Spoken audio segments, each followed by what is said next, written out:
చరిత్రలో ఈరోజు ఛానల్కి స్వాగతం. 2009వ సంవత్సరం మార్చి 6వ తేదీ భారత వాయుసేన చారిత్రాత్మక నిర్ణయం తీసుకుంది. దాదాపు 30 సంవత్సరాల పాటు దేశ రక్షణలో కీలక పాత్ర పోషించిన MiG-23 యుద్ధ విమానాలను అధికారికంగా సేవల నుంచి విరమింపజేసింది. 1970ల చివర్లో భారత వాయుసేనలో చేరిన MiG-23 విమానాలు ముఖ్యంగా గ్రౌండ్ అటాక్ మరియు ఇంటర్సెప్టర్ పాత్రల్లో కీలక సేవలు అందించాయి. వేగవంతమైన ప్రయాణ సామర్థ్యం, తక్కువ ఎత్తులో దాడి చేయగల నైపుణ్యం వీటి యొక్క ప్రత్యేకత.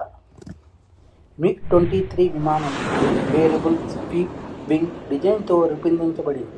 ఇది వేగం మరియు నియంత్రణలో ప్రత్యేకత కలిగి ఉంది. ఆ కాలంలో ఇది ఆధునిక యుద్ధ విమానంగా గుర్తింపు పొందింది. MiG-23 విమానాలు భారత గగనతల భద్రతలో అనేక సంవత్సరాలు సేవలు అందించాయి. సరిహద్దు ప్రాంతాల్లో పహారా, వ్యూహాత్మక దాడి సామర్థ్యాల్లో ఇవి విశ్వసనీయంగా పనిచేశాయి. 2009వ సంవత్సరంలో వీటిని రిటైర్ చేయడం ద్వారా భారత వాయుసేన మరింత ఆధునిక యుద్ధ విమానాలకు మార్గం సుగమం చేసింది.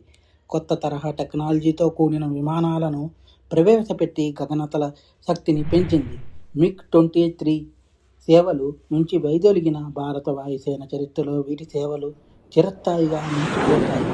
MiG-23 3 దశాబ్దాల గగనయానం ముగిసిన గర్వకథ కొనసాగుతూ ఉంది. మా కంటెంట్ మీకు నచ్చినట్లయితే లైక్ చేయండి, షేర్ చేయండి, సబ్స్క్రైబ్ చేయండి. మా ఛానల్ యొక్క నోటిఫికేషన్ మీ వరకు అందాలంటే కింద కనబడుతున్న బెల్ ఐకాన్ని ట్యాప్ చేయండి. Thank you.